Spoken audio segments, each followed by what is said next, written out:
Top quality और consistent performance के लिए सिर्फ सिल्वर पंप नाम याद रखना। Welcome back. તાપી પાર લિંક પ્રોજેક્ટને લઈને રાજનીતિ હવે ગરમાઈ છે. એવામાં કેન્દ્રીય જળશક્તિ પ્રધાન સી.આર. પાટીલે પણ કોંગ્રેસ સામે આકરા પ્રહારો કર્યા.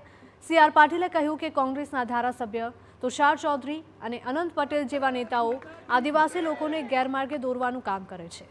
તુષાર ચૌધરીએ સંસદમાં ડીપીઆર રજૂઆત કરી હોવાની વાત સી.આર. પાટીલે નકારી હતી. તેમણે કહ્યું હતું કે લોકસભામાં એવો કોઈ પ્રસ્તાવ રજૂ કરાયો નથી અને ધારાસભ્યને ધ્યાન હોવું જોઈએ કે સંસદમાં આ પ્રકારના ડીપીઆર રજૂ કરાતા નથી. નર્મદા યોજના ફરી શરૂ કરવામાં આવી છે. એનો ડીપીઆર બન્યો છે ને ડીપીઆર લોકસભામાં રજૂ કરવામાં આવ્યો છે. મારે માન્ય તુષારભાઈ ચૌધરીને પૂછવું છે કે આપ તો લોકસભામાં રાજ્ય કક્ષાના મંત્રી પણ રહ્યા છો, લોકસભાના સભ્ય પણ રહ્યા છો, એમને ખબર હોવી જોઈએ કે આવી કોઈ યોજનાનો ડીપીઆર ક્યારેય લોકસભામાં રજૂ કરવામાં આવતો નથી.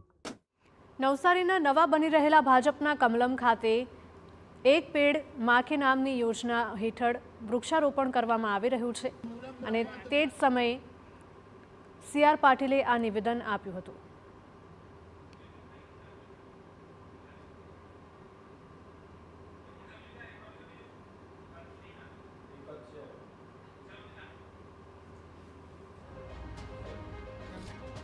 આ પ્રોજેક્ટ કરવા માટેની કોઈ યોજના અમારા મંત્રાલયમાં નથી ને ચોક્કસપણે એ યોજનાને પડતી મૂકી છે. પરંતુ કોંગ્રેસ પાસે અન્ય મુદ્દા નહીં હોવાને કારણે આવા મુદ્દાઓને ઉછાળીને લોકોનો ભ્રમ ફેલાવીને આદિવાસી ભાઈ બહેનોને ગેરમાર્ગે દોરવાનો પ્રયત્ન થાય છે. મારી આપ સૌના માધ્યમથી આદિવાસી ભાઈ બહેનોને વિનંતી પણ છે અને એમને ખાતરી આપવા માંગુ છું કે આવો કોઈ પણ પ્રોજેક્ટ તમારા હિત વિરુદ્ધનો ક્યારેય નહીં કરીએ.